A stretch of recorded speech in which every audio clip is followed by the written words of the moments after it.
नमस्कार, जय हिंद साथियों। एक बार फिर से आप सबका बहुत-बहुत स्वागत है। मैं दीपक कुमार साहू।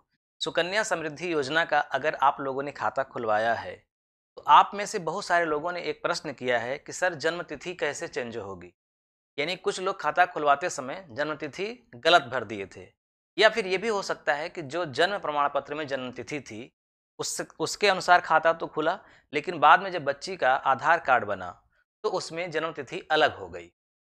तो जो खाता में जन्म तिथि लिखी है और जो आधार कार्ड में जन्म तिथि है, अगर उन दोनों में अंतर है, तो पैसा निकालते समय समस्या होगी।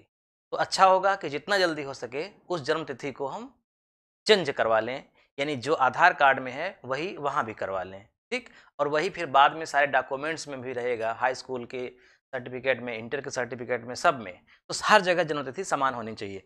तो कैसे करेंगे? अगर गलती से जन्म तिथि अलग हो गई है, उसे आप कैसे बदलवाएँगे, ये मैं आपको इस वीडियो में बताऊँगा। तो इसका तरीका क्या है कि अगर आपने खाता खुलवाया है पोस्ट ऑफिस में या फिर आपने खाता खुलवाया है बैंक में, कहीं भी आपने खाता खुलवाया है सुकन्या समृद्धि योजना का, तो आपको सबसे पहले जाना होगा बैंक में या फिर डाकघर में। अगर बैंक में खाता खुलवाया है तो बैंक में जाइए, डाकघर यानी कि पोस्ट ऑफिस में खुलवाया है तो पोस्ट ऑफिस में जाइए और जा करके आप उनसे जो पैसा जमा करते हैं, उनसे मिलिए या फिर वहाँ के जो एजेंट रहते हैं, जो आपका खाता खुलवाए थे।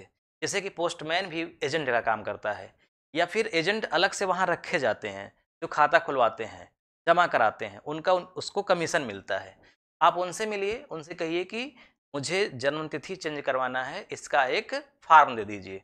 तो आपको वो फ़ॉर्म देंगे या फिर फ़ॉर्म नहीं देंगे, तो एक एप्लीकेशन तैयार करवाएँगे और फिर वही जमा करना होगा। ठीक? तो सबसे पहले आपको बैंक में जाना होगा या फिर डाकघर में जाना होगा। आवश्यक दस्तावेज चाहिए आपके पास। आवश्यक दस्तावेज का मतलब कि बच्ची का ओरिजिनल आधार कार्ड, जिसमें जो भी जन्म तिथि है, ठीक? तो जन्म तिथि मतलब बच्ची का जो आधार कार्ड में है वो ओरिजिनल होना चाहिए, उसमें उसके पिता का नाम भी होता है, वो भी रहना चाहिए और फिर उसके बाद जो पासबुक है, वो भी साथ में रखना है। और इसके साथ-साथ एक एफ़िडेविट बनेगा। एफ़िडेविट यानी शपथ पत्र।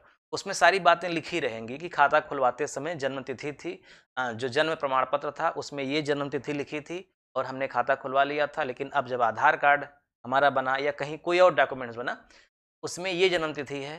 तो जन्म तिथि अलग-अलग ना हो, एक समान हो, इसलिए हम आज जन्म तिथि चेंज करवाना चाह रहे हैं, जैसा हमारे डॉक्यूमेंट्स में है। ये सारा लिख करके एक शपथ होता है ना, वो सर्टिफ़ाइड कॉपी होती है। तो वो शपथ पत्र और आधार कार्ड की फ़ोटोकॉपी, पासबुक, ये सारी चीज़ें आपको जमा करनी होंगी। वही है आवेदन, मतलब अगर आपको वहाँ से एप्लीकेशन मिलता है तो उसे भरना होगा, नहीं मिलता तो अपने से एप्लीकेशन तैयार करके, दस्तावेज़ लगा करके जमा करना होगा और वो सारे दस्तावेज़ सत्यापित किए जाएँगे। यानी कि जाँच होगी उनकी कि कहीं फर्जी तो नहीं है, और जब फर्जी नहीं है, एकदम सही है, जाँच होगी, तब उसके बाद आपको एक नई पासबुक दे दी जाएगी। पुरानी पासबुक में भी अपडेट कर सकते हैं, नहीं तो एक नई पासबुक आपको मिल जाएगी। ये है इसकी प्रक्रिया। यानी आप बहुत ही आसानी से ब्रांच में विज़िट करेंगे तो आपको वहाँ के जो एजेंट हैं या वहाँ के मैनेजर जो हैं उनसे मिलिए, सारा प्रोसेस आपको समझा देंगे और ओरिजिनल डॉक्यूमेंट्स अगर आपके पास है तो कोई घबराने की बात नहीं है, आराम से हो जाएगा। अब एक प्रश्न ये उठता है कि मान लीजिए हम ब्रांच में गए और वहाँ ब्रांच वालों ने हमारी नहीं सुनी, हमको भगा दिया, बोले नहीं होगा, कुछ भी नहीं होगा, नहीं बदला जाएगा, तो हम क्या करेंगे? तो पहली चीज़ आप जान लीजिए कि आपको भगाया नहीं जाएगा। आप जब जाएँगे, अगर उनकी नज़र में आप समझदार हैं, पढ़े-लिखे हैं, जानकार हैं, तो वो कभी नहीं भगाएँगे, क्योंकि ये लीगल प्रक्रिया है, उनको करना पड़ेगा।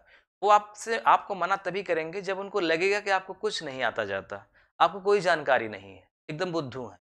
ये हर जगह ऐसे होता है। आप थाने में जाएँगे, तहसील में जाएँगे, किसी भी सरकारी ऑफ़िस में जाएँगे, अगर आपको मतलब आप ऐसे बन गए, सामने वाला जो अधिकारी है, कर्मचारी है, अगर वो आपको समझ लिया कि आप बुद्धू हैं, तो फिर वो प्रायः काम नहीं ही करेगा।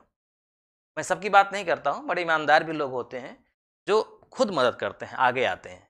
लेकिन काम करते-करते इतना वो डिस्टर्ब रहते हैं, परेशान रहते हैं कि वो चाहते हैं कि कितना कम काम करना पड़े। तो आप जब भी उनके पास जाइए तो कॉन्फिडेंस के साथ जाइए, ये आप जान लीजिए कि ये लीगल प्रक्रिया है, आप कोई गलत काम नहीं करवाने जा रहे हैं, इसलिए आप निर्भीक होकर के बात करिए। फिर भी अगर वो काम नहीं करते, तो आप क्या करेंगे? मतलब ये काम नहीं होता आपका अगर, ब्रांच में जाने से, तो आप क्या करेंगे? दूसरी प्रक्रिया है। वो प्रक्रिया ये है कि आपको इनके खिलाफ कंप्लेन करना होगा। कैसे? आप शाखा प्रबंधक से मिलेंगे। जैसे अगर आप बैंक में गए, किसी शाखा में वहाँ काम नहीं हुआ, पोस्ट ऑफिस में गए, किसी पोस्ट ऑफिस की शाखा में काम नहीं हुआ, तो उसके आप जो है ब्रांच मैनेजर जो होते हैं, पता करिए, आप उनसे डायरेक्ट मिलिए, पर्सनली मिलिए और सारी बात आप बताइए, तो वहाँ से काम हो जाएगा। अगर वो भी नहीं करते तो उनके भी उच्च अधिकारी होते हैं जो शहर में बैठते हैं, पता कर लीजिए, नेट से जानकारी निकाल लीजिए, किसी से पूछ लीजिए, आप वहाँ पे जा सकते हैं और अपना जो आपने एप्लीकेशन तैयार किया है वो सब दिखा सकते हैं और बता सकते हैं कि मैं फला तारीख को वहाँ गया था और ऐसे-ऐसे मेरे साथ हुआ। अगर यहाँ भी काम नहीं, पहली बात तो यहाँ जाना ही नहीं पड़ेगा आपको, सच बता रहे हैं, वहीं से काम हो जाएगा। फिर भी मान लीजिए यहाँ भी काम नहीं हुआ, यहाँ भी काम नहीं हुआ, तब फिर आपको शिकायत करनी पड़ेगी ऑनलाइन। इसके लिए अगर आपने बैंक में खाता खुलवाया था, आरबीआई का एक साइट है, डिस्क्रिप्शन में है, आपको दिख रहा होगा स्क्रीन पर, आप इस पर विजिट करके शिकायत कर सकते हैं। अगर पोस्ट ऑफिस में खाता है, तो ये टोल फ्री नंबर है, इससे आप लगा के डायरेक्ट बात कर सकते हैं, या जो आपको दिख रहा है स्क्रीन पर वेबसाइट, यहाँ पे आप विजिट हो करके सारी कंप्लेन लिख सकते हैं। या फिर अगर इससे भी काम नहीं हुआ, तब लास्ट में आप लोक अदालत में जाएँगे। इसके लिए फिर आपको एक वकील हायर करना होगा, ठीक? एक वकील करेंगे, उसको सारी बात बताएँगे, वो एप्लीकेशन तैयार करेगा, लोक अदालत में वो मामला चला जाएगा। तो यहाँ तक जाने की ज़रूरत मुझे नहीं लगता कि किसी को होगी। बस इतना जान लीजिए कि डेट ऑफ बर्थ चेंज कराना हो या नाम चेंज कराना हो, कुछ भी संशोधन कराना हो, अगर आप गलत नहीं करवा रहे हैं, एकदम सही है, सारे डॉक्यूमेंट्स हैं आपके पास ओरिजिनल, तो आप बस एक शपथ पत्र तैयार करवा लीजिए, उसको लेकर के ब्रांच में आप जाइए, कॉन्फिडेंस के साथ जाइए और यकीन मानिए आपका काम हो जाएगा। ठीक है? वीडियो देखने के लिए आपका बहुत-बहुत धन्यवाद। अगर आप सुकन्या समृद्धि योजना पर विस्तार से जानना चाहते हैं, तो इस वीडियो के डिस्क्रिप्शन में एक लिंक है, आप वहाँ पे क्लिक करके आप पूरे वीडियो को अच्छे से देख करके सुकन्या समृद्धि योजना के बारे में संपूर्ण जानकारी आप ले सकते हैं। वीडियो देखने के लिए आपका बहुत-बहुत धन्यवाद। मिलते हैं नेक्स्ट वीडियो में। नमस्कार।